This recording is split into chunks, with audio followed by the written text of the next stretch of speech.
Hey traders, it's Leaf West again making a video on the Spider ETF today. Here's a 3-minute chart which I use for my day trading. You can see all my Fibonacci lines, the white horizontal lines drawn off of the opening range software code that I've written to my program. And as I just want to point out a couple things. It really is amazing some days. And take a look at the low of the day was basically right at my lower support. My lower support was 125.67. If you follow me on stock Twitters, you can see how that level was a big factor in my forecast of where the bottom was going to be. And look where the day ended up just basically right at the 5.12 Fibonacci resistance level. So that's how it goes more often than not, guys. So I just can't impress enough on you on how important it is to look at opening ranges and what they can do for your trading. As well, I do talk a lot about this pink line on my charts, and that's the volume weighted average price for the day. And as I said before, that once you get above that, especially if you're below it and you get above that in the afternoon, that's very bullish, and you should be trying to get long by the pullbacks when that's the case. And when stock price is below that level, especially if the trend is down, don't try and be a hero and try and guess where the bottom is. You're better to pick your spot once you've seen that price doesn't want to go down anymore. So I want to show you a few things, some of the things I tweeted about today, and what I think traders should be doing when they're trying to intraday trade whatever stock, the spider, whatever. It's the same sort of process for any stock or ETF. I've got it down to a 1 minute chart now, and this is the beginning of the day. So again, you can see that the market traded up for roughly a half an hour, which it often does, and then it made a nice doji reversal candle right at the first sort of Fibonacci resistance level, and started to trend downward. Let me just get rid of a few things here. Hang on. Once price sells off from its high and then makes sort of a second wave sideways chopping motion, you can do a wave calculation and project out where you think this wave structure will end. And you don't know if it's a 3 wave or 5 wave down, but you have to start somewhere, and this is where I suggest people start. And you can see what happens here. And I don't necessarily, if you've broken the lows and you've pushed down to a 3rd wave, I don't buy that intraday. I don't, unless I've got a bigger charts helping me along the way, and that's a bigger support level. I won't buy that. I want to see what the retrace looks like, and then I'll either short that, or if the retrace and the action shows you that it doesn't want to go down anymore, then I'll look for a long spot to get long. So after you hit your target and you start to bounce higher, what do? Well, you get your retrace grid up. Hang on one sec. So what level do we watch for? We watch for that sort of slot area of the 50%, 61.8, and 78.6. Typically, most retraces will come to 50% and 61.8. So that's really where I look. If it gets up to that 78.6, there's more chance that you're going to chop a bit and then work your way higher, and that you've actually stopped going down. And in this case, the market hit that level and turned around and went lower. And next thing you can do is you can project out. So again, based on that first bigger wave down, now that you've had a correction that stopped at the 61.8% level, you look at where the target should be for the end of the next push down. So that's what I came up with today. In fact, let me show you the chart that I blogged with today. Here's the actual chart that I posted. I think I blogged this. It was in my morning. No, I'm sure I probably tweeted this because I think I only blogged once this morning. Again, once we had our first push down here, I put up my grid, drew my slot target area, and this is what I was planning.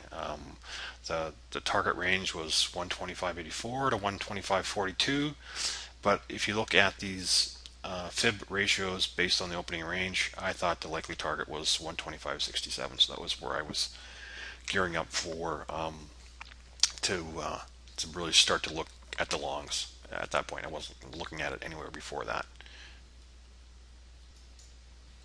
So again, here's another chart that I I tweeted. Once we hit that bottom, and I tweeted that I thought that once we hit the 71 cent level and bounced off it, I thought that was the bottom. And so I put up my key resistance, key reversal grid from the previous swing high down to that possibly the low of the day, and was going to monitor price. And so to me, the big area again is that 61.8% level, which is 126.35 today. So that was a big area that I tweeted a lot about today. And if you look at the move down from the end of October down to the November lows, the 61.8% level of that retracement was, I believe, 126.40. And again, that was another thing I tweeted about today, saying that once you can get by the 35 cent, 40 cent level, the odds are we wanted to push higher, and we were going to push higher. And that was part of the strategy I had in the afternoon for trading the spiders. But anyways, you don't know what's going to happen.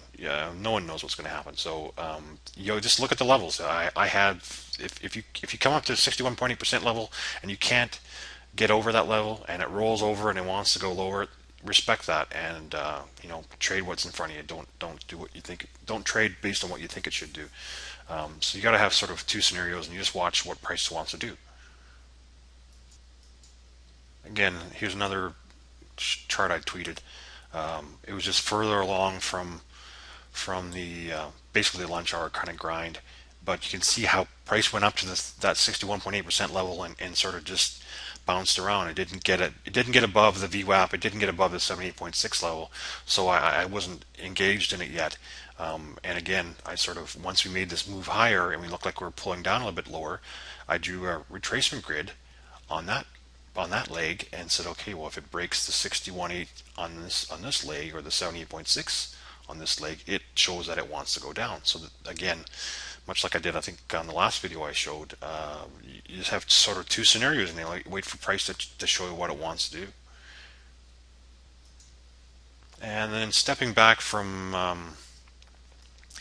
sometimes the sort of smaller time frames, I posted this chart yesterday, the triangle. My thought was that we were going to finish a D wave down. This is A, B, C, D, and we're going to push E down and then break to the upside. But we didn't do that. Yesterday we went right through it. But once you, again, I don't like buying the initial breaks of triangles. I like to buy the pullback. And what I said today was, this afternoon I tweeted that this looked like a beautiful little pullback test, and bouncing off there and not being able to quickly, or in a relatively short time, come back and get inside the pattern showed me that it wanted to go upward. So I drew on this the high of this little bounce, 126.48, and that around that area was where I thought that was a sure sign to get long. And then again, just to have the alternative up there, really it's not coming back into the pattern which makes you want to go short. It's actually breaking the pattern to the south. You don't, just because it comes back in the pattern, it can turn around and then continue upward. So that is not a sign to get short. It may be a sign to get out of your long and wait and see what happens, but it's definitely not a sign to get short. Not until you break the bottom of the pattern. That's when you want to get short. And then I tweeted the contraction pattern that this really set up a really nice trade in the afternoon. You can't really see it that well, but the green indicator, the contraction indicator, which is off, it's sort of it's not highlighted here because I'm highlighting the contraction pattern grid, so everything else sort of fades in the background.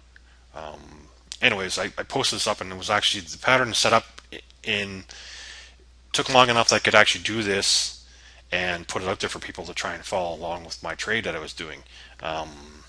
And again, here's a nice contraction pattern.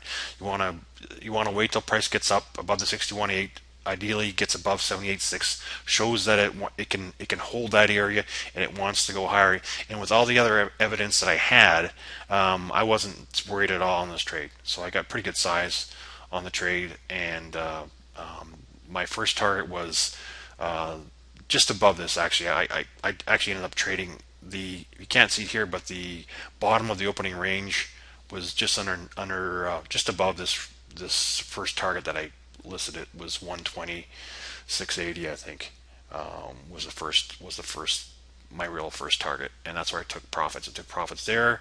I took profits at the second target, and then I actually took, because price went up so quickly, I took profits before the third target. Because let me show you what I'm talking about. Here's the chart that I tweeted.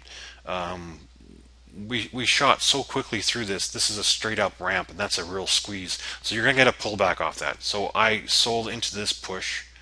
I think I sold my third piece at 127.10, and then I had a limit order to buy just above this 50% retracement level. So I got 126.90 as my price to buy on the pullback, and I was happy to. It was a small piece because the majority of the move is over, so I'm not really reaching for the stars here. I will, on these ramp ups, I take my positions off, and I'm looking for a pullback to buy. And sure enough, that's what happened. Hang on one sec.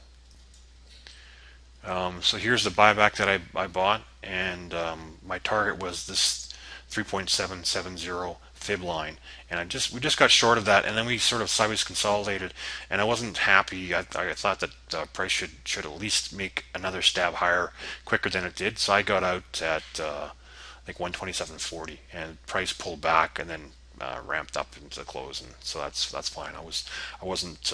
That's not the trade. That's not the trade you try for the last sort of little bit. You try and get the meat of the trade when it starts, and when the odds of success are higher. So that's what happened today in the spiders. I hope that helps guys out. All right. Thanks.